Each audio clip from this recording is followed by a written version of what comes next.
Welcome back to the channel, good friends. Brian from Apex Auction Recons. If you wonder what I do with the vehicles that are picked up from the auction, and you can get quite a collection rather quickly if you don't watch yourself, is turn them around and of course sell them and see if you can make a profit or break even, pick up the next one. And in Pennsylvania, there is a limit as to how many cars you could sell without a certain license. And in Pennsylvania, it's 4. I'm not sure what it is in the other states. So you can either get a wholesale license, which will allow you to run the cars back through the auction, or you can get a dealer's license and be able to park a load of cars out front of your establishment and sell them retail to customers. Unfortunately, I decided to go for the dealer's license. Yeah, dealer's license. And I found out how much work and how many steps that is to get that license. I want to share that with you today. As a wholesaler, you can, again, run them through the auction again or sell them to another dealership or another business that has to do with automobiles. You just cannot sell them retail to the public. And I thought I might run into some problems with that, so I thought I would go ahead and go for the dealer's license and be able to sell them to whomever I want to and not stockpile vehicles, only being able to sell 4 here in Pennsylvania. Let me show you exactly what is involved in getting your dealer's license.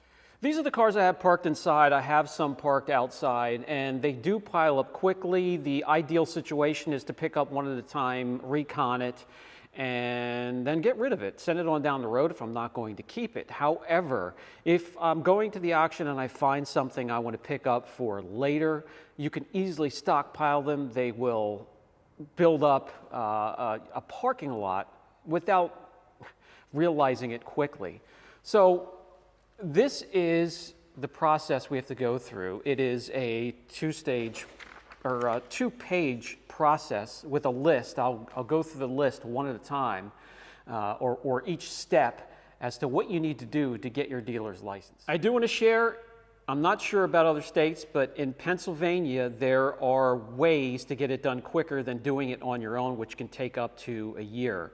If you know a state policeman that may work with state inspections or is involved with PennDOT, give them a call and tell them to give you a hand. If not, this is an association in Pennsylvania called the PIADA Pennsylvania, and this is located in Harrisburg, PA. Again, that is the PIADA, and they will assist you in getting your license. They will give you steps to work on your own, and they will also help you doing some of the work and getting it done within a month or 2 instead of years. The first step is they will send you a dealership application, and they will send PDFs of resumes, receipts, dealership initial applications, which is going to be step 1 here. They'll send you a business hour template and a customer's parking lot template, sign, and I will go through what they're needed for and where they have to be placed. But the very first thing you want to do is your dealership application, and that's going to be all of the details of your business. And that is going to be after, of course, you register your business with the state that you are in, and you get your EIN number, and you are legal to operate a business and picking up insurance, because you will need to have the exact name of your business on this application. Everything has to be lined up. When that is complete, on to step 2 and 3, which in my state are both together. Occupancy permit, zoning, address and indication of where you are and what you do on your property is going to be the second step. And you need to find a township or municipal building in your area. And what they will do good friends is they will contact you and come and inspect or ask you questions about your business and find out if it is a perfect fit for the community and the area you're in, and if you pass the zoning process and also the occupancy process in case you're going to change what you do in your business. We primarily do detailing and coatings and PPF. And to change that to add sales, you need to add that onto your occupancy certification and paperwork from the state, from municipality that you're from. I want to make it very clear that these steps here, both of these steps, need to have the correct address, name, and EIN number for the business that you will be working under or selling cars under. This is all done, guys, by the way, because scamming people selling cars is a huge thing, unfortunately, and it's a way that they have to kind of skim out and weed out the bad people. If you are serious about this and are going to do this legitimately, these are the steps you need to make. The next step, finding your deed if you own the place, or a lease which is valid up to 1 year in case you rent or lease an area or a shop or a parking lot to work and sell cars from. They will need that validation that you do have land. Let's move on to the next step. Make sure you have a landline in your office, and having an office is paramount. I'm going to tell you the confusion and a lot of the work that had to be done in my office, because it was an office for detailing at first. Let's get into the office here and tell you what has to be done.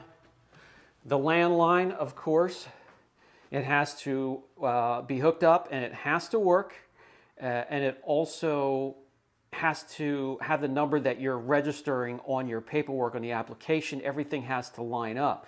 You also need a locking file cabinet. It needs to be able to be locked and have a key.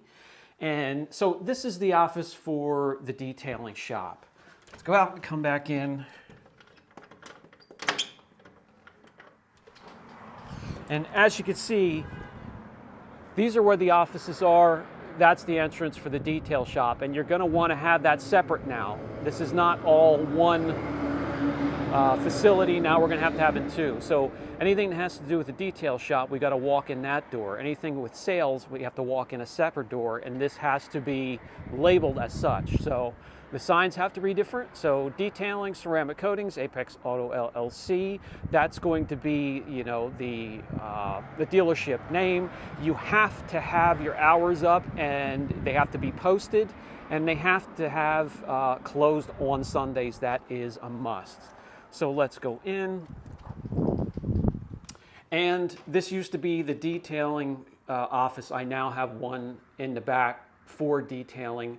And this is now the office for sales. And if I wanted to make, say, this office, the detailing office, and put the sales office in the back, I would have had to run a divider. So people would have to come in, go to the left, walk along the wall, and walk in that door, and keep it completely separate from the detailing business. That's the way they wanted it, and that was a little bit too much work. So I just have this wall going straight back to the shop here as the divider between the two businesses, and then I have the office back here for the detail shop. In there, office there, completely shut off and separate from sales. That's exactly what they want. Step 6, you're going to have a detailed, signed, and drawn plan of your site, of your land. And they're going to do that for me. All I have to do is take pictures of the customer parking areas. Let me see here. There was a list. They want a picture of every side of the building. Front, east side, west side, south side, your entire parking lot, inside doors, all of the doors that are in your facility, and all the details inside and out of the area you're going to be selling cars from. Step 7, your resume. So you're going to have to fill out a resume of the work you did the last 5 years. If you worked for somebody, or if you or self-employed that needs to be documented and sent in. Step 8, a complete background check, and that will include your driver's license, birth date, social security number.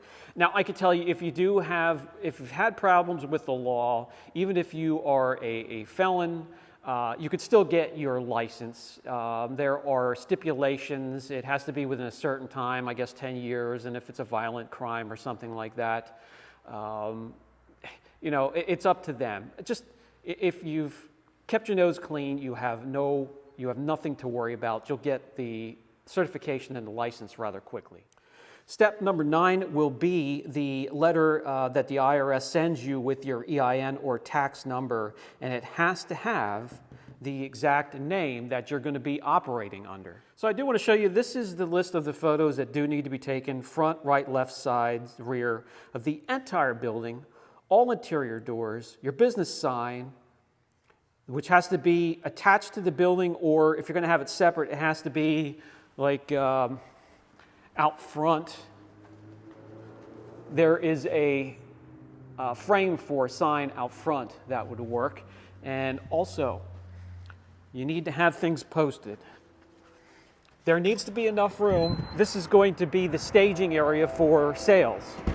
There has to be enough room for 5 cars, and we have way more than that, and we can park up front there. There has to be enough for 5 cars to sit side by side with the doors wide open. If you can accommodate that, you can get your license.